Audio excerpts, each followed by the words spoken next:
I couldn't be more excited about the person who is kicking off our speaker series today, Nonny de la Pena. Nonny is the founder of Emblematic Group, where she uses cutting-edge technologies to tell stories, both fictional and news-based, that create intense, empathic engagement. A Yale Poynter Media Fellow and a former correspondent for Newsweek, de la Pena is widely credited with pioneering the genre of immersive journalism. She is a Wall Street Journal Technology Innovator of the Year, one of CNET's 20 most influential Latinos in tech, a Wired magazine Make Tech Human Agent of Change, and Fast Company named her one of the people who made the world more creative. Nonny recently joined Arizona State University as the founding director of the New Narrative and Emerging Media Center located in downtown LA, where she leads a best-in-class research and graduate program with a focus on new narratives developed using emerging media technologies, including virtual, mixed, and augmented reality, virtual production, and spatial content in the areas of arts, culture, and nonfiction. Thank you so much. So first I have to ask everybody to forgive me because I shattered my right wrist, just did one of those things of just tripping on the sidewalk on the walk. So nothing exciting, because if you know me, I was racing around South by Southwest on one of those motorized scooters, and I ride an electric bike, and I tend to be kind of a little bit pushing the edge at all times, but I was just walking. So everything about me today is going to be a little bit hopefully not too half-mast, and that I've only got one hand to get through it. But I'm also going to just launch into a talk, and I'm in order to make sure I've got as much bandwidth, I'm going to turn off my video so that we can hopefully avoid any bandwidth lag. Okay, here we go. I've got a talk and lots of stuff for you to look at. And again, thank you so much for hosting me here. I'm really delighted to be in front of this incredible group who makes such a difference in the world by providing arts education for students, high school students. It is an incredibly necessary effort, and I'm extremely grateful for all of your hard work. Okay, let's see how we do here. Let me go to full screen, and hopefully we won't have any lag. And if there's lag, somebody will have to shout out for me.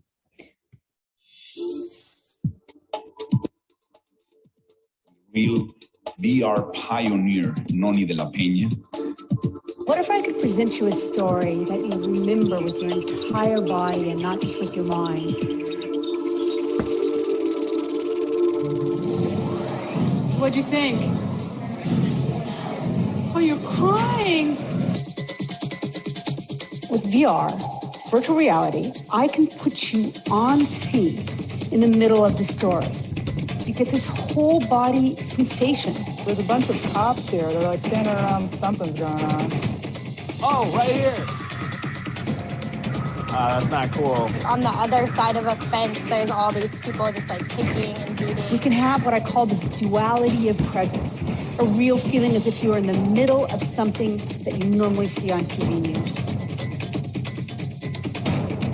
So I started applying all these ideas, what I named immersive journalism. And we all know being there is the most important part of understanding almost anything that's happening. Along in a partnership with America's premier investigative documentary series, Frontline, who had incredible access on solitary confinement cells. What that is photogrammetry. And it's exact photographs of a cell. You are walking around the exact cell, the exact footprint. You are in the room. This works so well for putting people on scene at real stories. So then what? You got to put the people in there. How do you do that?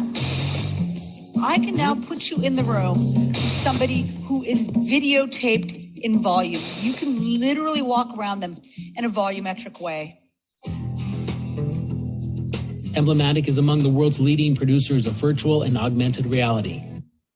Okay, so Martha Gellhorn was a reporter. Actually, she's best known for having been married briefly to Ernest Hemingway, but she was an incredible writer and reporter in her own right. And she was a reporter during World War II, and she called her work to trying to help people understand what was going on, the view from the ground. That's what she was trying to provide. I was a correspondent for Newsweek, and I worked on projects like this, which is the cover story about crack cocaine, where I spent the night, nearly 24 hours in a crack den to be able to get people on the ground. Again, give them the view from the ground about what was going on there, right? And I think that's exactly what motivated me to try to do the same thing with hunger in Los Angeles. This was a moment in time in which people were going hungry, and the hungry were invisible. And I wanted to make them more visible, and I wanted to put you on scene to understand what was going on this particular day, where a man with diabetes doesn't get food in time and he collapses into the coma, and the poor woman who's running the food bank, she's completely overwhelmed, and then somebody else tries to steal food in the middle of the chaos, et cetera, et cetera. And that's a piece that got into the Sundance Film Festival in January of 2012, and it ended up being the very first virtual reality piece ever to be exhibited at the festival. But all we had was these big goggles called the Wide 5, and they were $50,000 a pair. And I was working at this lab at USC, and the head of the lab was like, "You're not taking those anywhere." So we had to make goggles, right? So this is us trying to build stuff. Those little black dots on the screen are called your IPD, which is basically the distance between your pupils.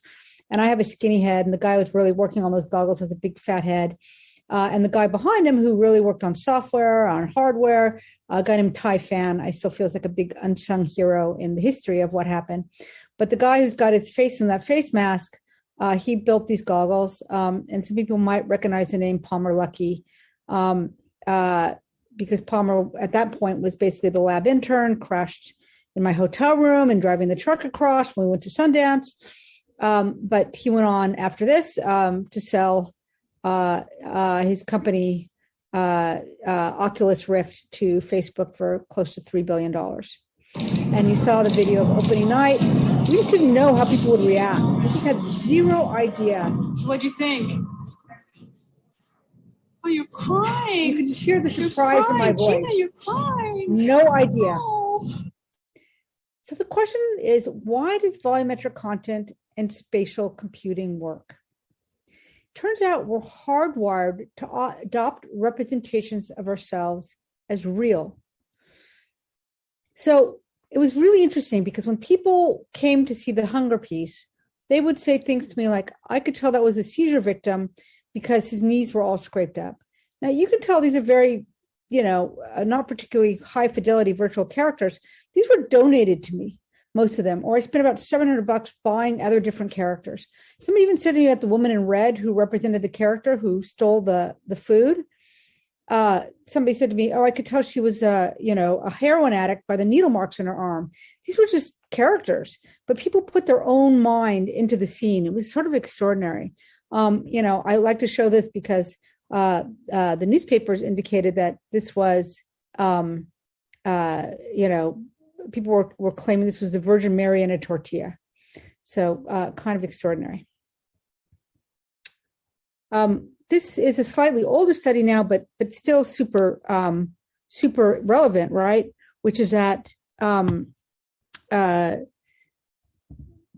were trying to train a paraplegic how to use his mind, use brain-computer interfaces, which are getting better and better, to run this machinery so that they could walk, basically, right? This crazy thing, but they were trying to use, brain-computer interface. And what they found is after wearing the goggles for a year and being trained for a year, that multiple participants actually basically formed new synapses in their brain. Now, it wasn't like they could get up and walk after imagining their body walking, but what they could do was control their bowel movements, and that's a huge quality of life. And this was a very surprising result. Now I want to talk about something I call duality of presence. And that's a sense of being here and there at the same time. So this is some images from hunger. Again, we just didn't know how people were going to react. And people were down on the ground trying to touch the seizure victim, trying to talk to them, help them. And it was, you can see they're wearing big goggles. They could see out of either side. And the reaction really was extraordinary. And I want to show you something else we did, taking advantage of this type of experience. 40% of homeless youth come from the LGBTQ community because they've been thrown out from their homes due to their sexual orientation. After I gave my talk at TED Women, the actress Sada Ramirez approached me, and she really wanted to make this piece about homelessness in the LGBTQ community. In collaboration with the True Colors Fund, I was lucky enough to begin working with them on finding the right material to tell the story. We ended up using the audio of Daniel Pierce, who was thrown out by his own family, and he happened to record the terrible confrontation that ensues. Oh, get off of me! What's wrong with you? What's wrong with you?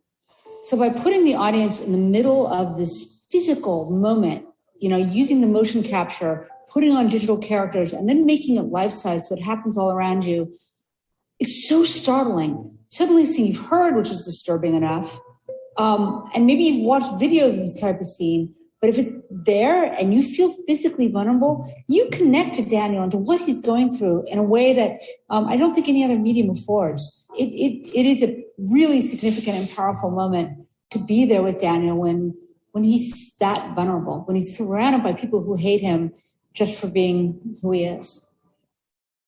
So how else did we take advantage of this duality of presence?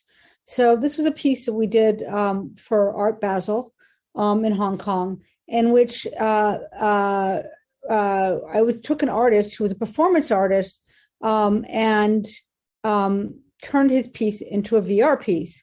So what he had done, as you can see on the right, was he'd taken a brick wall, and you can see those stacks of bricks, and he'd slowly moved them across the street, one by one, a busy street. What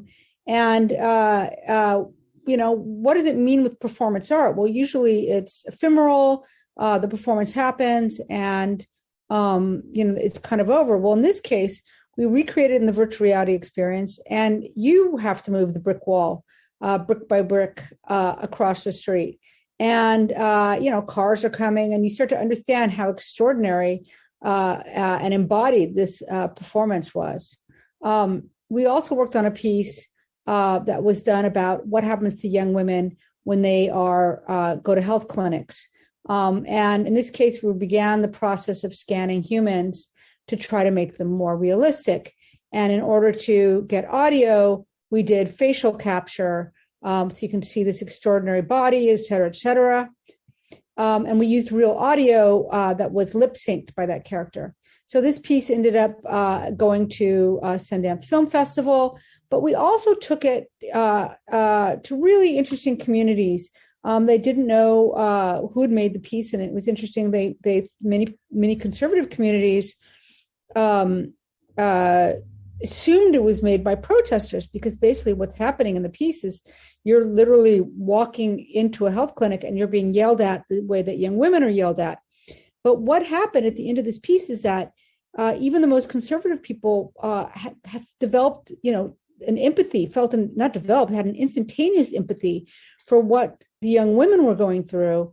And there was this very mutual ground that protesters shouldn't be allowed to be able to scream at young women that way. Whatever your views are, anti-abortion or pro-life, however you might phrase it, you still felt that young women should be treated with respect. And it was a very interesting project to see that kind of impact, those kind of results. Now I want to talk to you about something I call space and place, right? So to me, space is the three-dimensionalized world in which we live, right? The actual physical configurations. And space becomes a place when something happens inside that place. I'm missing the video from that. Did I miss it? Hang on. Strange. Let's see. No. Oh, well, I apologize. So that piece, this piece, I'm going to go back one more. I think my video, it just didn't play. I don't know why. But in this case, we use that as we had that solitary confinement cell where we put this guy, Kenny. Oh, maybe it's just a little bit later on. I apologize, you all. With my broken arm, I'm a little bit off my game. But anyway, let me show you a piece that we did on domestic violence, and we used audio that two sisters were both calling 911. They were trying, each had their phone lines on, and they were trying unsuccessfully to rescue a third sister from a fatal attack by an ex-boyfriend. Hello, this is Charleston County 911. We received a call from this number. Is everything okay? My nephew's on the phone. He just called, asked us to come to your house because my sister, baby daddy, has a gun on her. So in this case, we took the place and turned it into, created this environment that very carefully matched the actual photographs. We don't show graphic violence. We just do not show the graphic elements, but we did try to create the realism, the sense of this home. And, I've had people say to me, I've never felt like I have been in a room with somebody with a gun before. But I've had a police officer go through the piece and talk about how realistic it was. But the main thing is you're not in the room when any violence goes out, but yet you can still convey the tension and the intensity and the sense of the tragedy of gun violence. So I showed you a little bit about this project. So I guess I'm going to show you now. Sorry, it is in here, the video I want to show you. But the way that you make a project like this is literally by taking many still photographs, and then they get stitched together. And in this case, I had a photographer locked in this real confinement cell for 3 hours in order to capture all the imagery that we utilized for this piece. And then we put, there we go, with Frontline. When I walked into I'll show you the trailer. my cell, I didn't realize that I would be spending 5.5 years of my life in solitary confinement. I look fine, but I'm not. 18 years old, I was new to the system, never really been in trouble before. As an adult, the solitary confinement and the sensory deprivation, years of it drove a relatively sane young man insane. Cut myself thousands of times, just over and over and over. So you're in the room with him, and it really changes that space of that solitary cell to become a place where a story happens. This was a 360 video series, right, which is different than doing the full photogrammetry and a lot more accessible. It was a piece we did for Lenovo on young female activists, and so this is easily watchable. But here's a trailer for our piece that we did in one of our pieces I did in Brazil.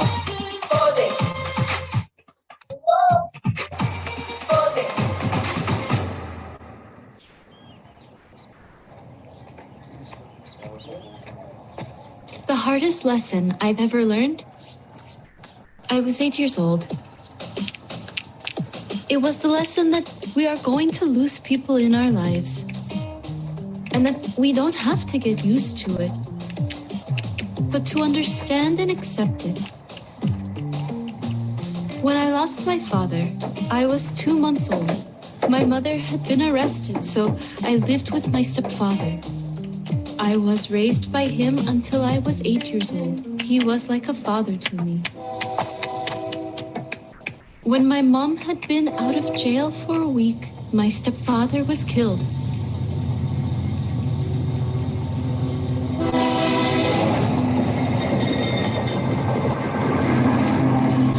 The lesson is to accept that all of this is to make us stronger.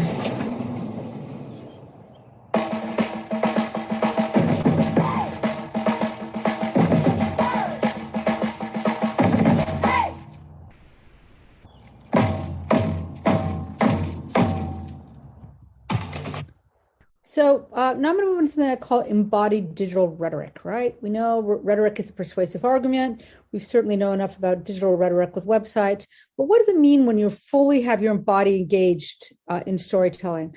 So this is a piece we did with Frontline again on climate change called Greenland Melting.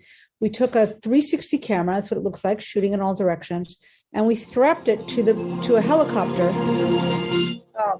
and we filmed over actual Greenland, etc.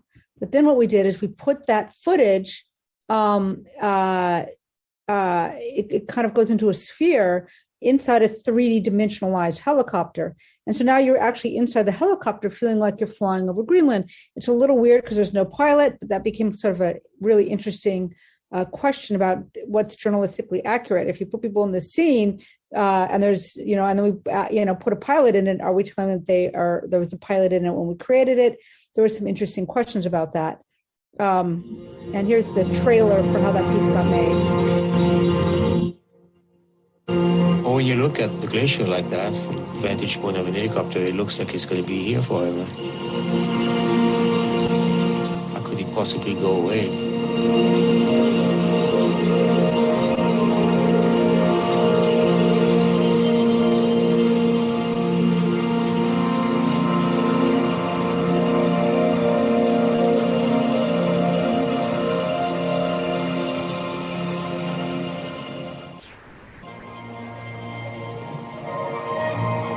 The glacier retreated more in the last 15 years than in the previous 70 years. We'd like to know why.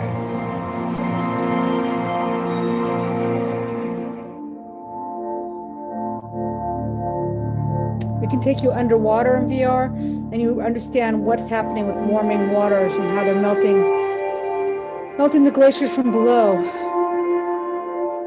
Another thing we can do is put you in a plane with a NASA research scientist, and you're in the back of the plane. 3, 2, 1, drop. And he's dropped a thermometer down the back of the plane, and anybody can feel like they can drop a thermometer down, like next to the toilet, into the ocean, and understand that these research scientists are not making their data up from some cubbyhole. There was another interesting question as we filmed him on a separate stage, as I showed you in that opening video, but he wanted to wear his flight suit, and again, Frontline was very nervous about filming in his jumpsuit, because then again they felt like it made it seem like he was filmed in his plane, but he really wanted to wear his jumpsuit, so we acquiesced. But it was these are some of the new questions about accuracy and ethics that we're still addressing. And in this case, we had to actually, in order to make this full volumetric thing, we had to take a flat photograph, and make it volumetric, which was kind of unusual. But again, one of the most important things about this is Greenland melting demystifies the science. We found that people really appreciated the information. We did some number of studies, and people were significantly understood the issues at hand in a way that the flat video we compared it to, and even 360 video, but being able to walk around and move around and be next on a boat while a glacier is retreating conveyed the information in a much more accessible way.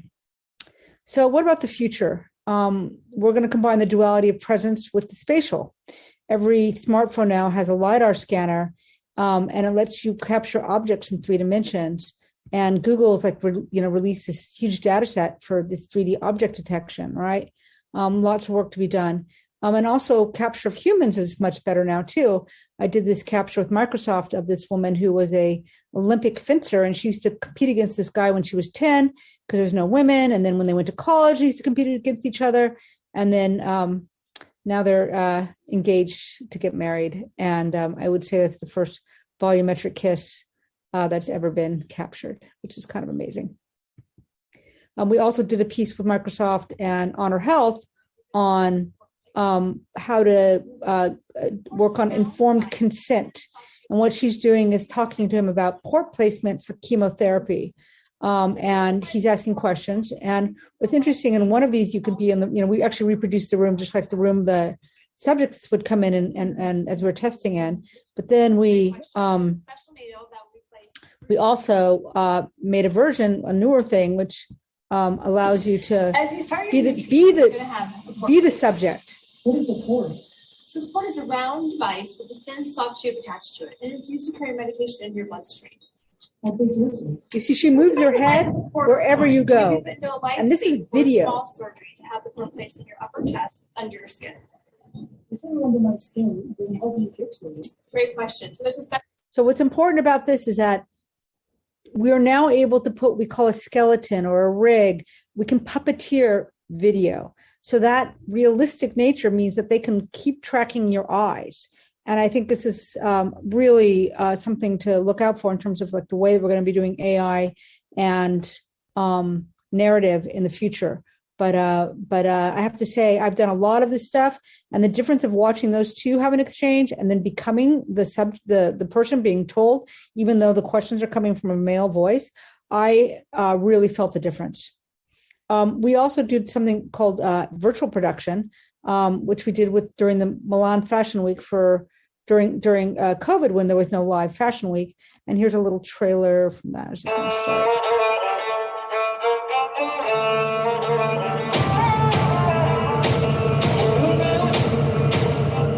All digitally recreated.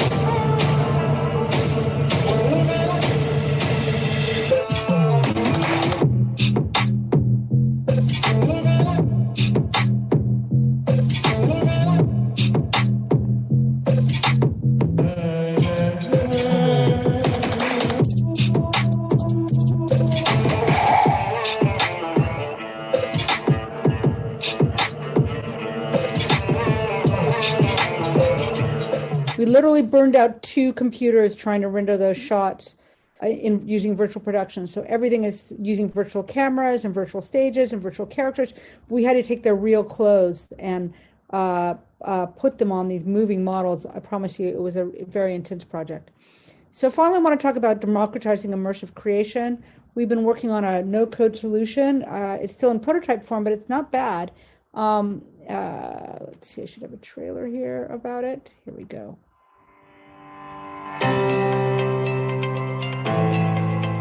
Introducing Reach, the first web platform for creating and sharing extended reality, including augmented and virtual reality, using real people and places. Built by the pioneers at Emblematic Group, Reach is an easy-to-use browser-based solution that makes the power of walk-around spatial experiences available to anyone. Reach lets you craft your own volumetric stories in a few easy steps using a no-code drag-and-drop solution. First, you access a library of 3D locations, many of them captured using stunning high-resolution photogrammetry.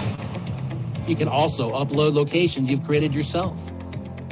Then, use our simple tool to add your own real-life video interviews, volumetric characters, or 3D assets. Finally, you can share the results via a simple web link. Embed your finished story just like you would a video. No need for downloads or dedicated apps. Reach eliminates all the distribution barriers facing room-scale VR. Viewers can navigate stories on a smartphone, tablet, or PC, or put on a headset and walk around for full immersion.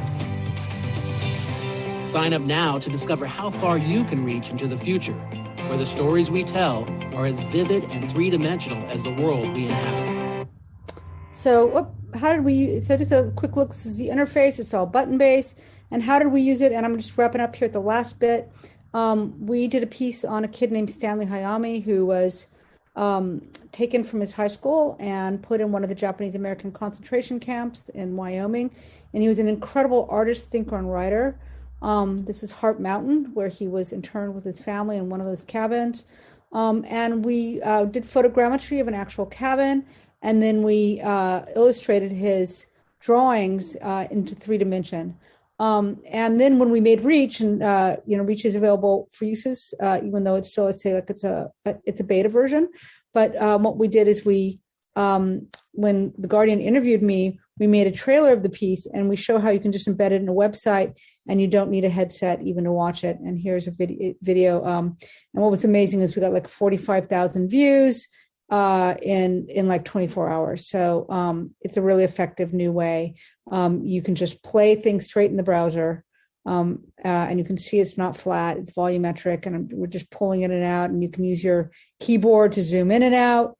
And then if you have a VR headset, you literally can just click on the VR button, and then it'll go to full room scale, where if you have a headset, you can walk around the room with Stanley and a photogrammetry of the place that he lived in. Okay, I think that's enough, and I think I'm going to open up for questions now.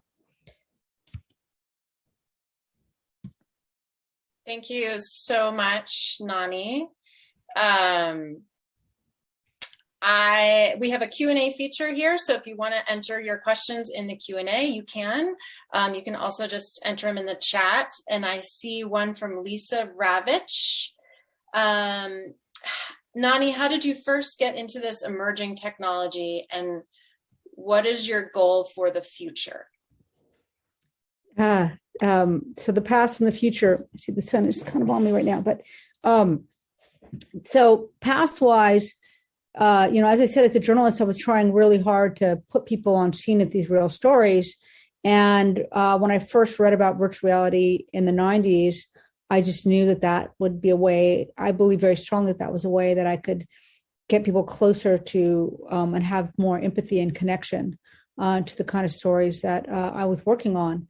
But it took a little while. Actually, the first piece I did was in a metaverse called Second Life, and it was actually a virtual Guantanamo Bay prison because I had done a documentary about Guantanamo because it was off limits to most citizens and press, and this virtual version was accessible.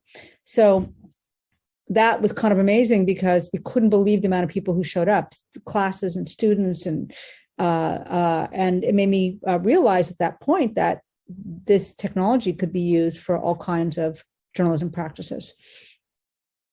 And then what's the future? Well, when I talk about that LiDAR camera being in everybody's pocket, there are some things you can play with, like Polycam and Scaniverse, and those are not perfect yet, but they're free, and you can start capturing your world in 3 dimensions. So I think that instead of sharing our world flat, we're going to start sharing it fully, the way it really is, with volume.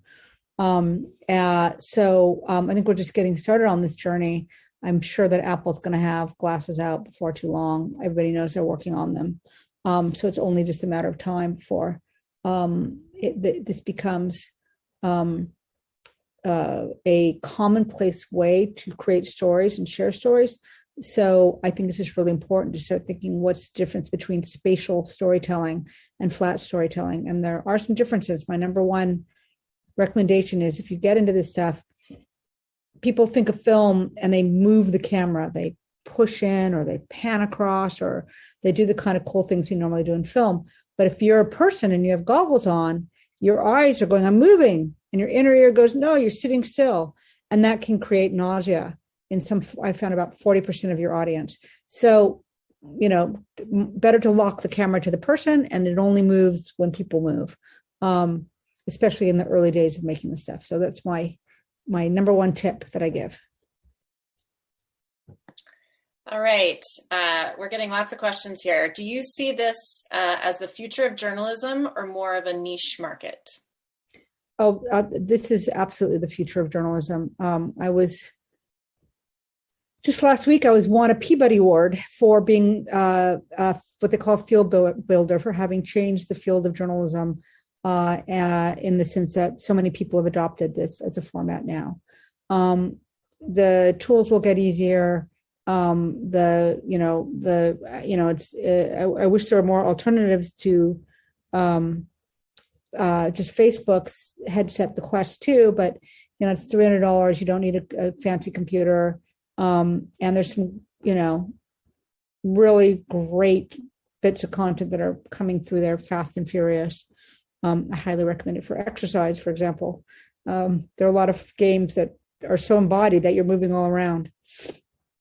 In any case, so I do think that this is not a one-off or niche market. Does that mean that, audio, radio became podcast, right? I mean, film is not going away either, but I do think this has definitely entered, the quill of that people are going to be using.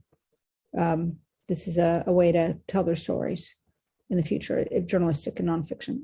I mean, honestly, if you could walk around the Sistine Chapel while you were giving a lecture about it instead of, just looking at some screenshots, I think that you would embrace that as an opportunity. There's a couple questions about Reach. First of all, is it free, and how do we find it? So for Reach, indeed, it's free for now, meaning that as long as I can continue to afford the storage, and I really want to make it available to people, we hope to moving to the next version very, very soon. But in the meantime, if you go to beta.reach.love, you can sign up and start playing with it immediately. And if people are interested, happily, there is some information on the website on how to use it, but we also have a little bit more detailed deck. And we have a new version that should be out sometime this summer. That's even, got a lot of the bugs out. And we hope that at that point, we'll also have a mobile phone version. Awesome. Gail Nichols Ali asked, how do you become a beta tester for this? You just sign up, beta.reach.love. Awesome. Are there apps? This is from Nicholas Patton. Are there apps that students would be able to use at this time to create VR experiences that they can share? That's what Reach does. It exports as a URL. So you can just embed it like they did at The Guardian. It just embeds into websites like that. We've been doing this in a very bootstrapped way because we just I couldn't stand the fact that, if you want to learn Unity to do this, it can take you a good year to learn the engineering. And so we started making Reach just to try to help democratize the field. It works. We use it a lot. So I hope that you guys will find it fun to play with. And again, I'm happy to, and so what I mean is students can make something and then just embed it like a YouTube video somewhere, or just share the link. You can just watch it, as a web link. And again, we're mobile version. We hope to have out this summer. Great. This is from Johanna Morrow. She says, this is an amazing and powerful technology. You have shown this can be a force for good, but also scary. It could be used as a force for evil in a world of mis and disinformation. What are your thoughts about that? Yeah, I was actually on a commission from the Aspen Institute and the Knight Foundation on trust, media, and democracy because of exactly these issues as we see the deepfake proliferation. But, we know that plenty of propaganda has been made using, film, posters, for God's sake, right? I always sort of, tell that, kind of laugh about how the Rosetta Stone, one of the earliest understood written documents, is a tax collection document. Language can be used for all kinds of things. What we have to do is make people teach people critical thinking. When they look at content, where did it come from? How are they taking it in? Is the content seem appropriate for the individual who's saying it? Is this the kind of thing they would actually say? So that's the real important takeaway here is we have to make sure that we're addressing, I personally, I think that journalists should no longer be putting sponsored content so high up, right? That sponsored content has to be labeled. This is a commercial, because sponsored content means like, what? It's content, right? It doesn't mean that it's from a brand. So that has fooled middle school students. Stanford did a study about that students couldn't tell the difference between real news and sponsored content. So I don't think that these are minimal issues. I think they're important ones, but I also want us to know that by learning the technologies and embracing the technologies, it makes us better critical thinkers. And I've been working on a project on Lyme disease and following this 30-year trajectory. And I've been using deepfakes to literally take a doctor who's worked on this case and put him in his early photographs as himself, younger as he goes through the time of this whole story. So you can use it for good. You can use it for good too, the deepfakes. We have a question from Misha Tenenbaum, who's asking, in the event that VR journalism goes mainstream, can you talk more about the ethics for journalists and how unethical behavior can undermine the tech? Yeah. These are really, these are some things that first off, I do think this is going to go mainstream.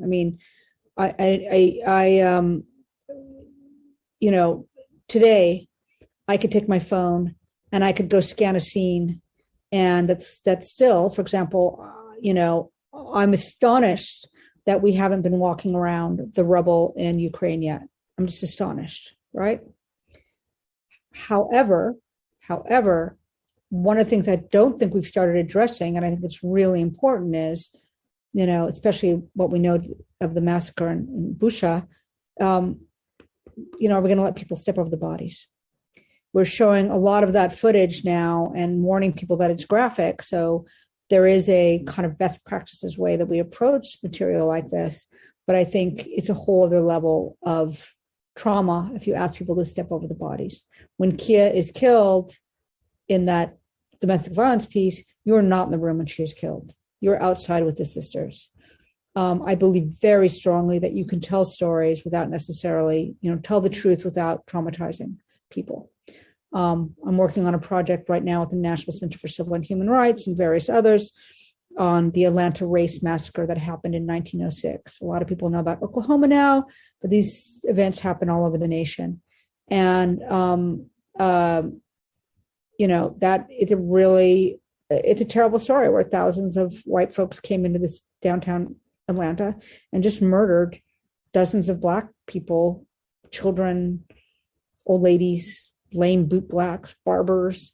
And it's a really traumatic story. So figuring out how to tell that, sometimes I think my body's a little tired of trying to be the filter, because I've done a lot of these obviously very tough stories.